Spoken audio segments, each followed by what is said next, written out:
Beleza, galera, nono ano, tranquilo? Eu espero que estejam todos bem em casa, né? E que vocês possam, né? Que a gente possa o mais rápido possível, daqui a pouco estarmos juntos de novo. Bem, a gente vai dar continuidade aqui na nossa aula de história, né? Nessa oitava semana, e eu vou abordar um assunto com vocês que eu particularmente gosto muito, né? Que é o lance da Revolução Russa, né? A revolução que as pessoas chamam de Revolução do Proletariado, quando demonstra a principal capacidade da união das pessoas, né, trabalhadoras, em torno daquilo que seria o bem, né, em comum.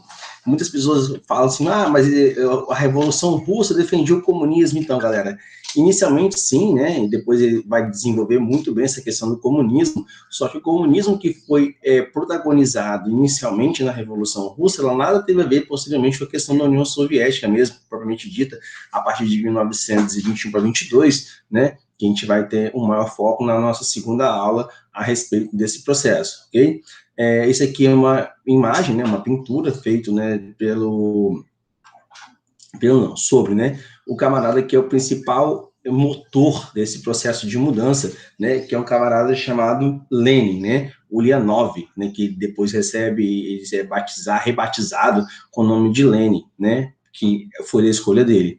Ele tinha uma influência, o Lenin, muito grande, tá, tanto do marxismo, né, quanto do Engels, né, mas ele vai defender muito friamente essa questão do marxismo. Muitas pessoas dizem que o marxismo passa a ter uma outra visão, uma outra opinião com as leituras e com as questões, as colocações que Lenin vai realizar. Era um cara super inteligente, era um camarada que falava vários idiomas, ele falava 5 idiomas além do russo, né, falava inglês, francês, alemão, italiano, e ele é um cara que vai rodar muitos países na Europa, tá, em busca de não só a questão do próprio conhecimento, né, mas tentar mudar-se como propriamente pessoa dita, né? Ele tinha uma visão muito romantizada das questões, principalmente do Estado tomando conta à frente de tudo, e a gente vai entender isso melhor na aula de hoje, beleza? Então, aqui segue, né, os pronunciamentos acalorados que ele fazia, porque ele era um cara de uma retórica, né? O que é uma retórica? É a defesa do seu posicionamento político através de argumentos que não podem ser quebrados, que eles contrastam, né, com o processo que a gente chama de fatos no processo histórico, né? Então, Lenin falando dos trabalhadores na fábrica de Putilov, né, em Petrogrado. Onde é isso, né? É a atual São Petersburgo, na Rússia, tá? Então, vamos lá. Bom, a Revolução Socialista, né, e a crise do Império Russo, na aula 1. A Revolução Socialista, né, que para os socialistas uma sociedade justa e fraterna deveria pautar-se, né? Ou seja, aqui a gente vê algumas questões de umas simbologias muito interessantes em relação ao próprio comunismo, né? O comunismo russo, né? A questão da foice e do martelo. O que representa isso? Representa a união dos sovietes. O que são os sovietes, galera? Os sovietes, eles são instituições que são governadas pelo povo. Só para você entender bem grosseiramente falando, é como se, por exemplo, tivesse uma prefeitura e o prefeito, ao invés dele tomar as decisões sozinho, então tomar decisões com a Câmara de Vereadores, ele, toda vez que ele quisesse alguma coisa, ele reuniria todos os vereadores. Esses vereadores seriam trabalhadores, por exemplo, né? E esses caras que são os vereadores iriam passar as pautas da necessidade, por exemplo, do que o município de Vila Velha precisa, o município de Vitória precisa, e ele estaria representando. Então, cada cidade teria uma prefeitura, que são esses sovietes. Então, essa simbologia aqui, o martelo significa a questão da indústria, e a foice do campo. Então, seria a união dos sovietes, porque essa é uma das frases mais famosas, né, do Lenin, né? Ele vira e diz para mais ou menos o seguinte, né? Todo o poder aos sovietes, ou seja, todo o poder às pessoas que realmente trabalham, né? Tanto na indústria quanto no campo. Por isso, dessa simbologia, né? E a estrela, no caso, seria para guiar todo esse processo da iluminação, né? Bom, no fim da propriedade privada, que era o que eles privavam muito, né, eles queriam muito isso dos meios de produção. Ele achava que a população deveria ter acesso aos meios de produção. Todos seriam donos de tudo, né, no aonde? Nessa ideia que ele tem do socialismo, tá? Ou seja, todos os meios de produção, como fábricas, terras, deveriam pertencer à coletividade. Ou seja, se representa a coletividade, pertence a quem? Ao povo, tá? E isso produziria, no caso, a igualdade de condições de vida e de trabalho. Então, não importa se você, por exemplo, nesse lado, é médico, se você é gari, se você é dentista, se você é professor, tudo que o Estado tem é seu também, de certa maneira. De que maneira? A partir do momento que você vai ver essa retribuição, seja em assistencialismo social, seja, por exemplo, na questão de você ter uma casa, seja na questão, né, que na época, apesar de não ter, mas é uma ideia, de você ter todas as coisas. Por isso, quando muitas pessoas falam assim, fulano é comunista, mas tem um iPhone. No comunismo, escrito por Karl Marx, por exemplo, galera, né, no Manifesto Comunista, em nenhum momento ele nem sequer sabia da existência de celulares, ele toca nesse assunto. O que Karl Marx define muito bem em relação a todo esse processo do comunismo é o seguinte, que na verdade todos os trabalhadores eles têm direito, né, igual ele está falando aqui, já que ele produz tudo que o trabalhador produz, ele tem direito de ter. Então, se o trabalhador produz, por exemplo, entre aspas, dinheiro, ele tem capacidade, ele tem possibilidade, por exemplo, de comprar um celular, e ninguém pode tirar essa vontade, tirar esse desejo dele. É essa ideia da igualdade e da coletividade. A valorização do bem comum, colocando-os acima dos interesses individuais. Ou seja, se eu tenho uma ideia, né, individual, o que vai prevalecer? Sempre o coletivo. O coletivo ele é sempre mais importante no comunismo do que o individualismo. Sempre, tá? 3. O estabelecimento de uma sociedade sem classes. Então, você não teria ricos, você não teria classe média, você não teria pobre. Todo mundo estaria nivelado na mesma coisa.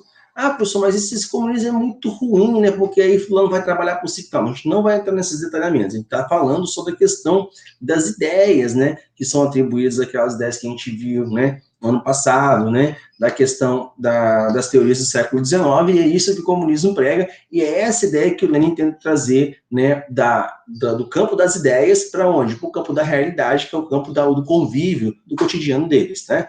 Bom, com o fim da propriedade privada dos meios de produção, não haveria mais distinções econômicas entre cidadãos, já que tudo pertence ao Estado, e o Estado é formado por nós, e não todos nós somos donos, né?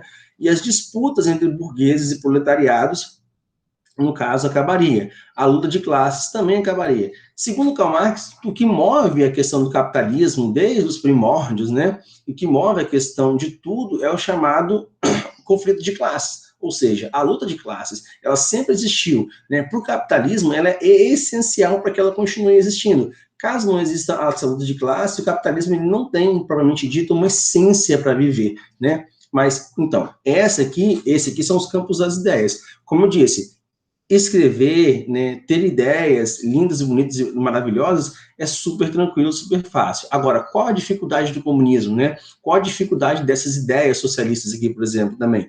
É a empregabilidade dela, tá? A empregabilidade dela, a gente vai ver que ela não é tão viável assim quanto o tio Lenin imaginou, né? Mas por que ele pensa nisso, né? Por que ele pensa nessa ideia dessa mudança? Ele pensa porque ele está vendo que há muito tempo o Império Russo está em crise, né? A Rússia, ela era um país, né, um império totalmente voltado por uma ruralização. Então, é um país muito, tipo assim, parecia que eles viviam ainda dentro do processo feudal, né? Aqui, só para você ter ideia, né? Olha a riqueza dessa coroa, né? Que, inclusive, se eu não me engano, tá com um pequeno rubi aqui, né? Fora as pérolas e diamantes que tem. Essa é uma coroa imperial utilizada desde o início, desde o do reinado de Catarina II, no século XVIII, na segunda metade do século XVIII, até Nicolau, né? Que foi abolido pela Revolução. Esse aqui é uma simbologia que eles não queriam mais ter de maneira nenhuma, né? A Rússia era um vasto império governado pelo regime czarista. O que é um czar? Um czar ou um monarca, um rei, é a mesma coisa, só que aqui está em russo, né? Para você que não sabe russo, também não sei, né? Mas eu pesquisei. Bom, que conseguiria impedir o avanço das reformas liberais adotadas no restante da Europa ao longo do século XIX, principalmente influenciadas também pela questão do liberalismo, influenciadas pelas teorias de Karl Marx, pela questão do iluminismo, né? Então isso vinha galgando há muito tempo, principalmente nas ideias revolucionárias do século XIX, que as pessoas começam a pensar mais como viver, tanto individualmente quanto coletivamente, tá? Em consequência do atraso político-econômico, né, da Rússia, já que era um país muito árido, não tinha um processo de industrialização, o país não conseguia se modernizar, sua economia nem melhorar das condições de vida da população, cuja absoluta maioria vivia em grande pobreza. Quando a gente tem essa questão de que a grande parte da população paga impostos e continua na pobreza, você não dá uma perspectiva para as pessoas de mudança, né? Mas se durante muito tempo você fica apertando a pessoa, uma hora ela vai gritar.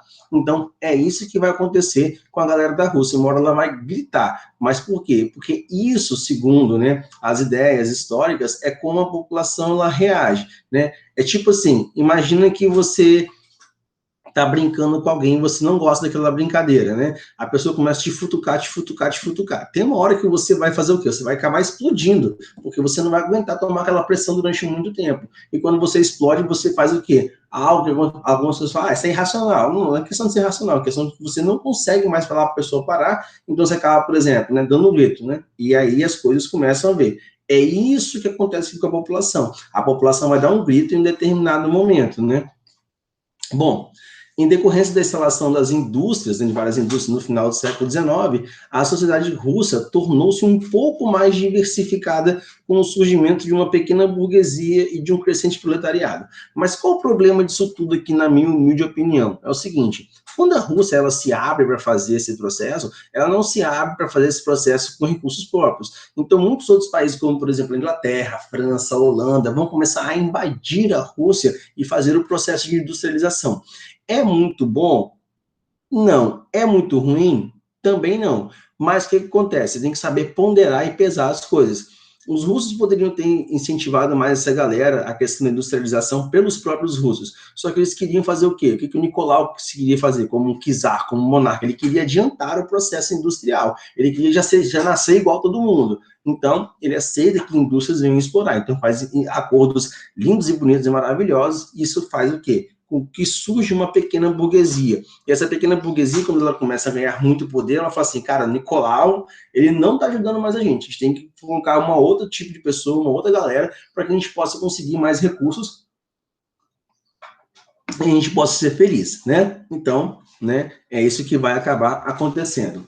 Esse processo de modernização econômica, porém, agravou as condições de vida da população devido às péssimas condições de trabalho. É só você lembrar da Revolução Industrial. Quando a Revolução Industrial começou na Inglaterra, como é que as pessoas viviam? Lindas, bonitas e maravilhosamente bem? Resposta, não. Foram necessárias o quê? Aquele grito que eu falei do oprimido, né, para que as coisas começassem a mudar, as leis começassem a ser realizadas, caísse, por exemplo, a questão da quantidade de horas trabalhadas por dia e por aí vai. Não foi diferente na Rússia, tá? Da mesma situação vai acontecer basicamente o mesmo processo. Isso vai contribuir para a questão da difusão das ideias. O que é difusão das ideias? É você espalhar ideias diferentes, no caso daquelas que estão sendo vivenciadas naquele momento, para ver se alguma coisa muda, né? É tipo assim, imagina, você tem um martelo e um prego, aí você tem que pegar o prego, né, em algum lugar para você pendurar um quadro. Você vai pregar numa parte metálica um prego? Então, vai ser meio complicado. Você vai querer uma parte, por exemplo, de concreto, né, que pode ser mais difícil, ou então você vai pegar uma parte com cimento, que é uma parte onde o prego vai conseguir entrar com mais facilidade. Então você vai diversificando, você vai mudando as suas formas de pensar e as suas maneiras e áreas de agir. É isso que acontece, no caso, com as ideias. Elas vão mudando conforme o passar do tempo, tá? Na sociedade, socialistas e anarquistas que circulavam clandestinamente na Europa, entre livros, panfletos e por meio de organizações diversas que vão começar a influenciar a mudança do pensamento dessas pessoas, tá? Bom, a Rússia, ela, apesar, né, de ter iniciado tardiamente essa questão do processo industrial, ela ainda, mesmo assim, conseguiu, no início do século XX, desenvolver uma grande malha ferroviária. Isso é essencial. Para mim, na minha humilde opinião, todo país que quer ser desenvolvido, toda região, todo continente que quer ser desenvolvido, tem que investir em malha ferroviária, cara, porque você tira um grande fluxo, por exemplo, de caminhões, das estradas, etc., né? Então você consegue fazer as coisas fluir mais, né? Se você tiver curiosidade, por exemplo, de pegar o mapa dos Estados Unidos, o mapa da própria Europa, por exemplo, né? Você vai ver que a malha ferroviária dos caras é violentíssima. Eles têm o quê? Uma diversidade muito grande em relação aos meios de transporte, aos meios de entrega das produções. Então, né, a coisa anda, o negócio se desenvolve. E isso é interessante para a questão do desenvolvimento. Eu espero que um dia o nosso lindo e bonito país envolva nessa parte da chamada ferrovia, né? Bom, Quando o Império também começa a entrar em crise, né, principalmente a partir de 1905, onde houve uma guerra contra os japoneses, na questão da disputa da Coreia, então a Rússia vai por quê? Isso? Eles queriam industrializar e era uma área que tinha muitos componentes importantes para a questão do desenvolvimento, né? Esse aqui é um cartaz de um filme, né? Aqui é a tradução do russo, né, tá? Que significa orgulho. Isso aqui é um filme que retrata a questão da revolta dos marinheiros em relação a como estavam sendo tratados durante muito tempo. O cartaz do filme Encoraçado de Potemkin, né, do cineasta soviético Sergei Eisenstein, de 1926, representa a rebelião dos marinheiros russos a bordo do navio Potemkin, ocorrido no ano de 1905 em Odessa, que é a atual Ucrânia. Então, eles estavam revoltados com a situação, eles não queriam mais ser tratados como, basicamente, né, a escória da sociedade, eles queriam uma mudança, essa mudança ela tinha que ser verdadeiramente efetiva, né? A Rússia entrou em guerra contra o Japão, numa disputa imperialista contra o controle da Coreia e da Manchúria, né, que é uma parte também da China, e acabou derrotada. Os custos da guerra provocaram uma forte crise econômica marcada pelo aumento dos impostos, escassez de alimento, elevação acentuada do custo de vida.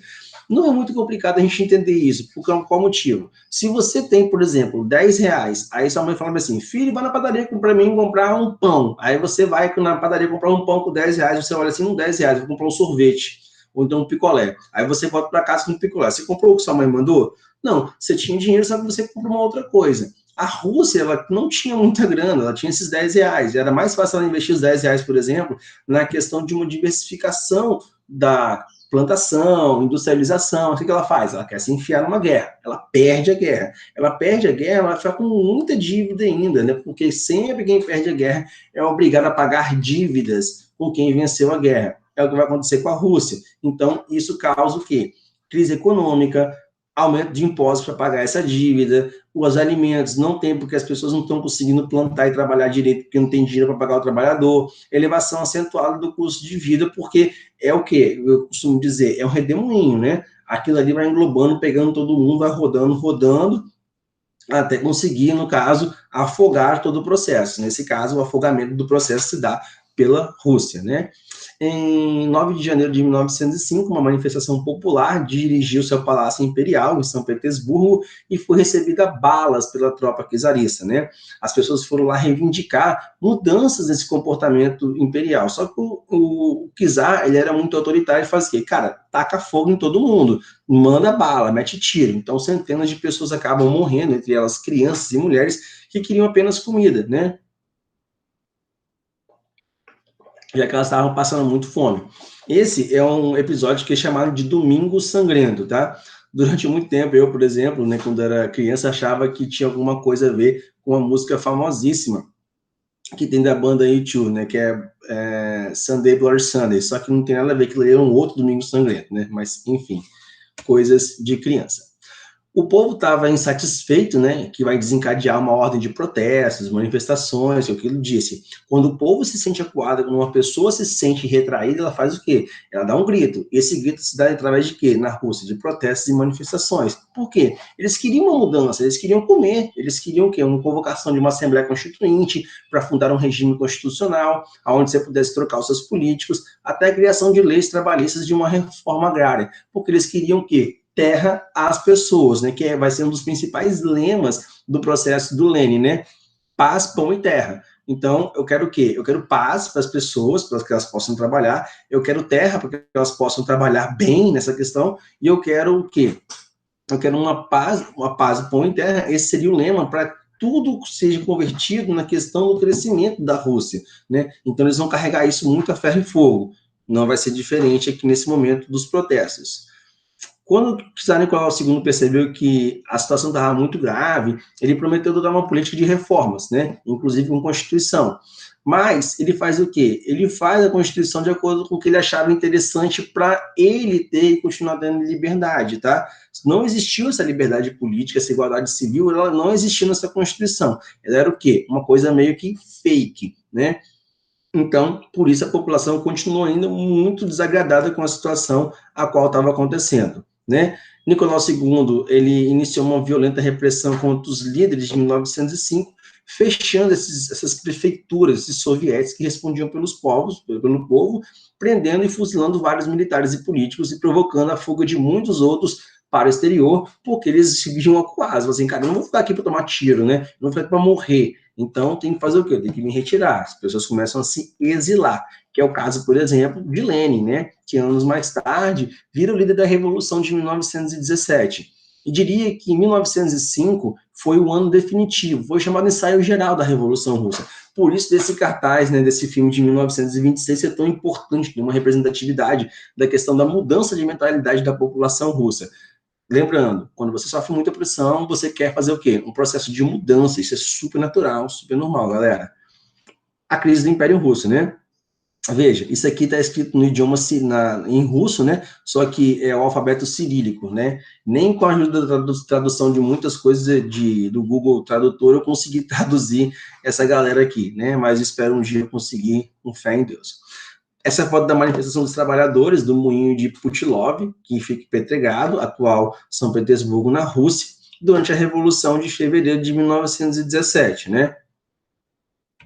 A persistência do governo imperial na guerra às custas do sofrimento da população. Lembrando, toda vez que você entra na guerra, né, você vai gastar muito dinheiro, ao invés de você investir dinheiro na população para ela deixar de passar fome, você investe para matar outras pessoas e para matar seus próprios compatriotas, né? Fez a população dos partidos mais moderados retornar às suas propostas de reforma política e os radicais suas propostas revolucionárias. Então, quando você abre um processo de crise, você abre também espaço para que outras pessoas comecem a inserir ideias novas para que haja uma mudança. E a persistência do governo imperial na guerra, às custas do sofrimento da população, né, vai acabar ocasionando esse tipo de situação. O desejo de uma reforma política, né, o desejo de mudança efetiva do processo. Aí, chegar às chamadas revoluções, né? A Revolução de Fevereiro de 1917, com a proclamação da República, né? Em fevereiro de 1917, a agitação popular sob a liderança do soviete de Petrogrado, né, que passou a se chamar São Petersburgo durante a Primeira Guerra Mundial, somada à revolta dos soldados contra o governo imperial, levou à renúncia do czar Nicolau II, que viu que estava insustentável aquela situação e ele mesmo ia acabar se prejudicando com isso. Imediatamente foi proclamada, no caso, a República, instituído um governo provisório sob a liderança dos partidos Cadete e Menchevique, que ficou decidido que em novembro daquele ano seriam realizadas eleições para a formação de uma Assembleia Constituinte para a realização de quê? De uma Constituição que atendesse todos os desejos e anseios da população. Assim como, por exemplo, o comunismo quer nivelar tudo no mesmo patamar, sem classe social, uma Constituição tem uma ideia de fazer o quê? Colocar todos sob a mesma égide, né? Tipo assim, independentemente se for pobre, classe média ou rico, responderem da mesma maneira os processos, responder das mesmas maneiras, por exemplo, pela questão das leis, e por aí vai. Então, essa é a ideia de uma Constituição, né? Eu sempre digo que é a questão de você nivelar os processos. Enquanto isso, o governo provisório adotou uma política reformista, concedendo liberdade de imprensa, associação, anistia de presos políticos, jornada de trabalho de 8 horas. Então, vejam, a questão da Constituição, a questão da proclamação da República começa, pela primeira vez na Rússia, a olhar pela população propriamente dita, das pessoas que eram desejosas pela questão de mudanças efetivas para que a própria vida pudesse mudar, né? E nesse governo provisório de 1917, né, esse governo liberal não fez o que o povo mais esperava, que era tirar o país da guerra. Pelo contrário, reafirma a aliança. Então, os caras entram com uma proposta muito violenta de mudança, né? Não estou falando do Lenin, né, mas o governo provisório, que era basicamente o governo dos mencheviques, que eram a minoria, que estavam apoiados mais pelo lado da burguesia. Por outro lado, você tinha os bolcheviques, né, que vem do russo maioria, que eram os trabalhadores propriamente dito, e começam a ver o seguinte: olha, a gente basicamente foi o quê? Enganado nesse início da Revolução, então a gente quer a mudança, né? A gente vai fazer o quê? A gente vai tentar lutar contra essa ficada da Tríplice Aliança na guerra, né? Ao lado da Tríplice Entente. Então, o medo dos russos, né, de abandonar e ter que pagar todos os custos, no caso da guerra. Então, a Rússia vai fazer um acordo com a Alemanha, que vou falar no próximo slide, tá? E ela via que era necessário pegar essa grana que era investida na guerra e investir no desenvolvimento industrial deles. Então, essa era a mágica do processo. O governo mostrava-se impotente para resolver os graves problemas sociais, o resultado foi a progressiva perda do apoio popular e militar, enquanto a crise econômica continuava a se agravar. Lembrando que aqui já não existia czar mais, o governo provisório era eleito já pelo povo, né? Ciente disso, Lenin, que estava no exílio desde 1905, né, porque ele foi expulso graças às suas ideias de tentativas de mudança, volta para a Rússia para receber para perceber que aquela crise política abriria caminho para um novo movimento revolucionário, e todas as suas ideias poderiam ser implementadas nesse momento, tá? Essencialmente, a capacidade do partido bolchevique de conquistar apoio popular por meio dos sovietes. Os sovietes são formas de você chegar mais perto da população, são formas de você chegar mais perto do trabalhador. Então, isso na consciência, na ideia do Lenin, era infinitamente melhor, era infinitamente mais fácil. Você conseguiria, né, tocar naquilo que o povo deseja, que o povo quer, né, que é a mudança. Aí está ele, né, na fábrica em 1917, na Revolução de Outubro, mostrando o que seriam essas mudanças e dialogando com a população. Discurso para essa multidão de trabalhadores numa fábrica durante a Revolução de Outubro. Entre 24 e 25 de outubro de 17, os bolcheviques, apoiados pelos setores do Exército, chamado Exército Vermelho, ocuparam diversos prédios públicos, estações ferroviárias e postos telegráficos, né? E concretizaram a tomada do poder. O governo, deposto, carente de apoio popular, não teve como reagir. Então, em 1917, a Revolução de Outubro coloca definitivamente, né, essas ideias socialistas no poder. A primeira importante decisão dos revolucionários bolcheviques foi negociar isoladamente a paz com a Alemanha, sair da guerra, parar de gastar dinheiro com a guerra. Assim, eles iriam garantir um amplo apoio da legitimidade da população, principalmente dos sovietes, para iniciar suas inéditas reformas em direção à construção de uma sociedade socialista, tá? Que não se constrói da noite para o dia. Segundo as ideias do próprio Karl Marx, como é que você constrói uma ideia socialista, né? Você precisa passar primeiro pelo processo do capitalismo. Nesse capitalismo, você vai ter uma transformação do capitalismo para o comunismo. Aí sim você consegue a implementação do comunismo completamente em qualquer localidade. Lembrando que isso não são ideias minhas, galera. São ideias do comunismo, beleza? Bom, com a Revolução de Outubro, a realização do segundo Congresso Geral dos Sovietes da Rússia, foram adotadas as seguintes medidas: realização de reforma agrária, com abrangência de todas as terras do país, né? Então tudo agora passava a pertencer inicialmente ao Estado, nacionalização de bancos, empresas estrangeiras, sem indenização aos antigos proprietários. Mas por que a Inglaterra e a França não se preocuparam, por exemplo, já que tinham grandes investimentos na Rússia? A gente tem que lembrar que eles estavam, o pau estava quebrando com eles em relação à Primeira Guerra Mundial. Então a Rússia se retira no momento, tipo assim, estratégico para fazer essas mudanças, né, da guerra.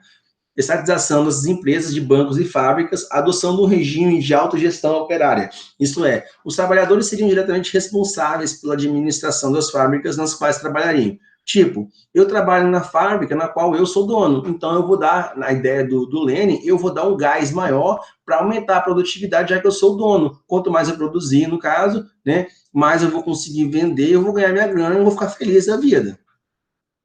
Assim, né, a princípio, o governo revolucionário liderado por Lenin tornava-se cada vez mais popular, já que ele atendia os desejos e anseios da população, enquanto os sovietes passaram a ser a base de toda a organização política, porque era o canal de comunicação diretamente com Lenin. Tá? Então, aqui, nesse momento, a gente termina essa parte da nossa aulinha, tá? Da 8ª semana, galera, e é importante frisar e informar vocês que a gente vai, na partir da próxima aula, trabalhar com essa questão da Guerra Civil, né, que vai de 1918 a 1921, e é a figura desse rapaz aqui bonito, desse bigode lindo, bonito, maravilhoso, vai surgir, a gente vai conhecer um pouquinho mais sobre o tio Stalin, tá? Eu quero que vocês lembrem o seguinte, que o Lenin, ele chega com propostas de mudanças violentíssimas, tá? Mas as mudanças, lembrando que nem sempre o campo das ideias, ele consegue ser concretizado no campo real. Por qual motivo? Por inúmeros motivos que a gente vai começar a entender a partir da próxima aula, beleza? Eu gostaria de deixar aqui, né, o meu agradecimento a você que conseguiu acompanhar a aula até esse momento. Qualquer tipo de dúvidas, perguntas, questões, indagações ou esclarecimentos, por favor, entrar em contato comigo pelo meu e-mail, beleza, galera? Forte abraço, estudem, né, pelo amor de Deus, né, e na próxima aula nós continuaremos, né, daremos prosseguimento e seremos mais felizes, beleza? Beijo de luz, fique com Jesus. Valeu, galera.